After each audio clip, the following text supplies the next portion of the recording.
be the first professor that we kind of introduce students to. So we're very excited about this. We have some basic questions, but we're not like strictly scripted to them. They're just kind of guiding questions for us. Some basic questions, but we are free to let the interview kind of go where it's going to go. So, all right, that sounds great. So, firstly, just a basic introduction. Where can students find you, that sort of thing. Okay.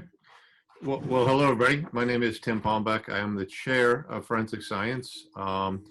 I, like all of our full-time faculty, are on the 4th floor of Dodds Hall. Actually, it's not true. We've gotten so many faculty now. We have a few spread around, but most of us in our main offices are on the 4th floor of Dodds Hall, where the majority of our lab space is minus the crime scene house. So I'm there when we're there, and even when I'm not there, I'm there remotely, and love to have you stop by and visit anytime. All right, so our next question is, what do you specialize in? What did you kind of do throughout your career? So really quick overview of my career. I was where you were in the 1970s. 2 years before I got there, this guy out of NYU named Henry Lee had showed up and taken the program and grew it very much to what it is today. I joke with everybody saying I had a class of 6 coming in, and I actually didn't make it first round. He didn't like my interview. Thank God I had reconsideration. So from there, I spent a majority of my early career in the Connecticut State Police, and it was half the time with crime scene services, the other half the time mostly with the lab. And in 2004, I retired as the lab director and came over to University of New Haven, and we had a forensic science program then, but it was maybe a third of what it is now. And we added some faculty, facilities, and here we are. So that is the short answer of where I am. My technical expertise was crime scene reconstruction going back now probably 35 years. And so I have done a tremendous amount of that throughout the world, even, including shootings of presidents. And still very much like that, and still do it and teach it a lot. My real passion is something that started about 8 to 10 years ago. And that is to use what we do with forensic science for the benefit of anti-human trafficking and in a greater scope, human rights. And that work has taken me overseas, except for the last 8 or so months when COVID kind of stopped that for all of us. But I've done projects in 22 countries and 4 different continents, and really love working with people who are passionate to solve some problems for the benefit of humankind. By using forensic science. So that's what I like the most. Why I came to the university is very easy. I had a great career. I was very privileged, and I think a lot of it was what I was given early in my career at UNH. And so I wanted to, before I really call it quits, try to do the same for many of you. So when did you kind of figure out you liked working on human trafficking, and when did that kind of start for you?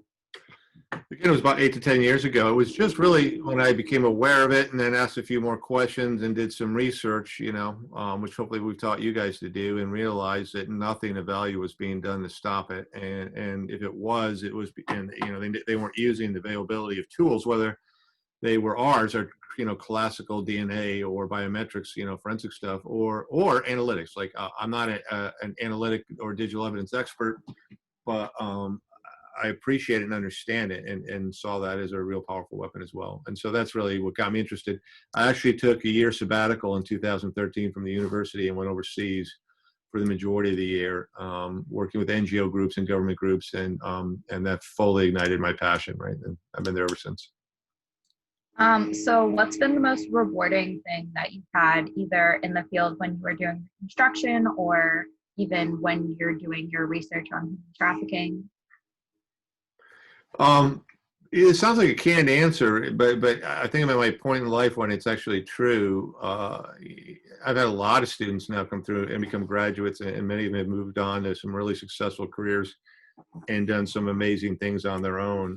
And so I think for a lot of us, that's one of our greatest joys, because it really expands the scope of anything that we've contributed, right? I mean, we can only do so much. We're all limited, but then to help build into somebody and watch them grow and then do it the same, I think, that's really, that's who we are at University of New Haven. And I think why we have the status that we do is over the years that there's so many of us who've been out in the field doing great things that, we can hold our head high as an institution, as a collective whole. Also, what's been something you've really enjoyed about being the head of the department, like something about campus or anything that you really found has been a really amazing and a rewarding experience for you? So this is something I'll tell you in life. Don't be too quick to get into an administrative job or be the top. I know everybody wants to get there. They're usually not fun jobs, and this would equate to that as well.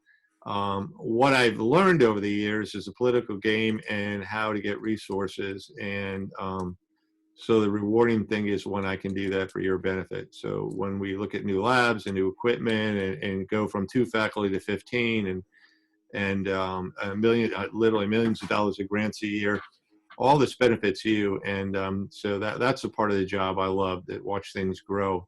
Other than that, it's just a lot of paperwork, but that's, it's for your behalf. It's for you all to do what you do. If I wanted to live a selfish lifestyle, I'd just go overseas and do the work I'm passionate about and do nothing else, but I don't think that's appropriate. Eric, do you have anything else? Yeah, I actually wanted to ask about that. How does that, or I guess, how do you integrate those overseas jobs or other consulting work while you do your work here? Yeah, so when you all are off, whether it be in the summer, spring break, Christmas, fall break, I'm always overseas then. And then I'll look at a semester and I feel that I can still do my job and be away twice in a given semester, usually for about a 10-day period, or 8-day period. I'll put a weekend in the weekend and a weekend. So it effectively means that I could miss a class, the equivalent of 2 classes, which the students never get off. I usually make it a better class than if I was there. I find guest speakers or something of value to do. So yeah, the class still remains my priority. It is our greatest priority as faculty here, and that's the balance I do. Yeah.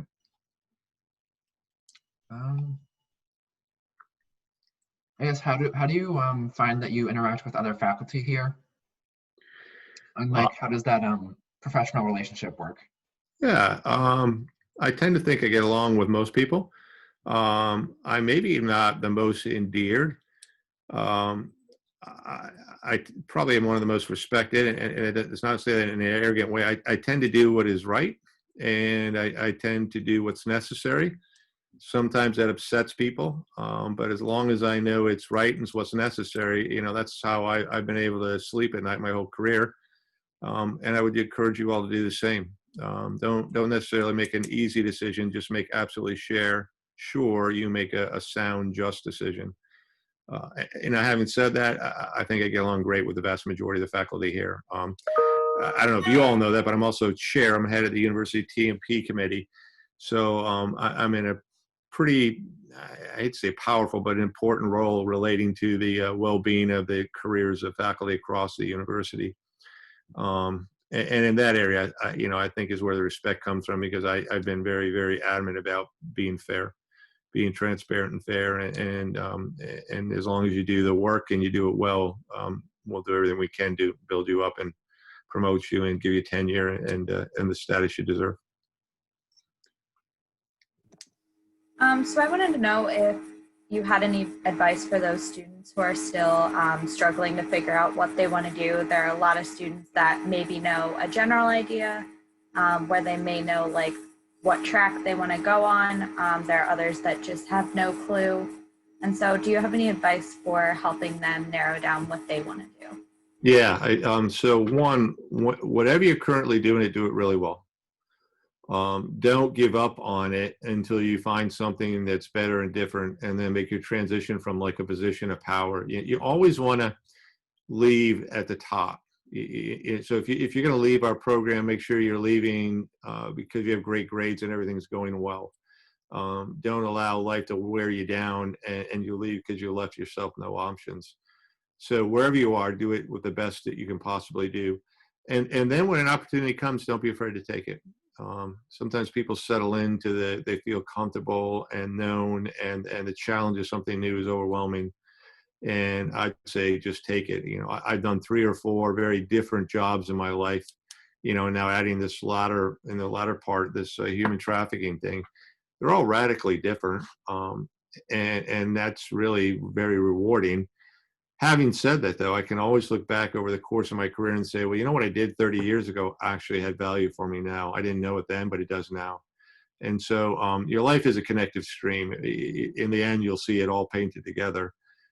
Right now, probably not. And don't feel at all abnormal or worrisome if you feel like, I don't have a direct passion.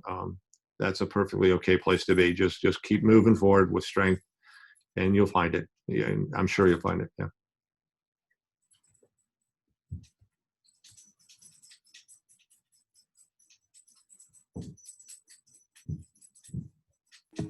Eric, do you have anything else? Not at the moment. I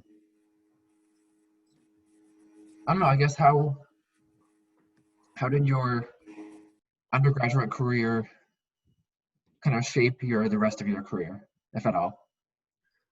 So what we really do well here, and the program is founded on that, was uphold scientific rigor first. We didn't water it down and make it more fun. We could have given you 5 crime scene classes. You all would have loved it and done away with physical chemistry and calculus too.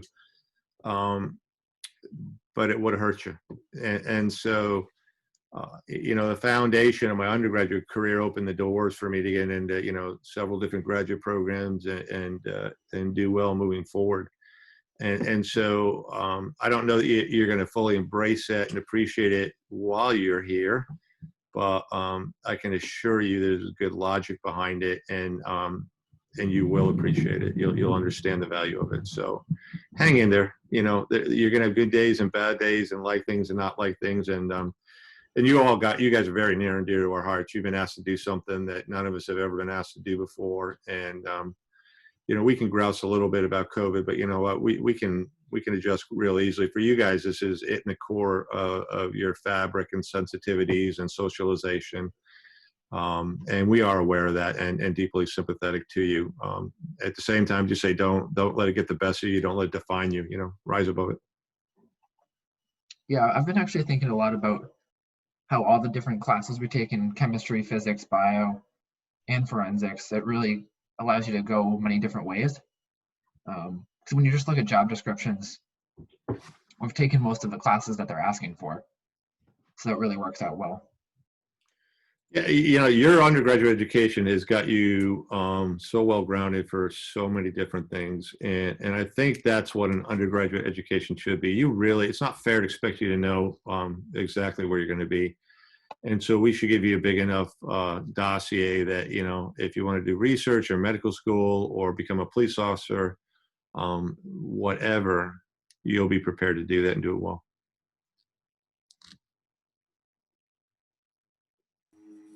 All right, do you have any last minute advice for new students who are incoming, especially in the really scary times of COVID where there's a lot of uncertainties? Don't be foolish, but push yourself. Get outside the box and take some risks, not foolish risks. You know what I mean? I'm a mask wearer and believe in it. But again, don't let it define you. One of the things that's going to make you successful, and you all know that being here, is for you to get involved. And whether that's student government, club organization, summer undergraduate research, the more of the extras that you can do, the better value you're getting for your education, and the more well-rounded of a person you're going to become. So I always encourage kids to do everything you can humanly handle. Don't push yourself beyond the ability to do it, but the more exposure, the better. And it's probably one of the things that this damn disease has done, is push you guys back a little bit and shut some of those opportunities down. And that's, again, I feel really sad for you for that. But that's what I hope that moving forward will restore in vigor, and people maybe even appreciate it more than they did before this. Yeah. I think my final question is there anything, misconceptions that students coming into university in a forensics program or coming specifically here that you'd like to clear up or clarify? Yeah, we say it loud and clear. It's hard and it's science. And it has to be that way in order to be worthwhile. We still get a percentage, a good 10-15% of our students that really don't understand that, and they get overwhelmed by the work and the science, and then they go and do other great things with their life. It's not a failure. But I've done my best from day one to say to any potential student, this is a science degree and it's hard work. You'll be rewarded for it, but that's what it is. So kind of enter knowing that. Yeah. All right. Well, I think that's all we have today. Thank you very much for talking with us and having this opportunity. You're welcome. So yeah. Good luck. Good luck at all. Good luck with all these. A great idea. Have a good one. You too. Bye-bye.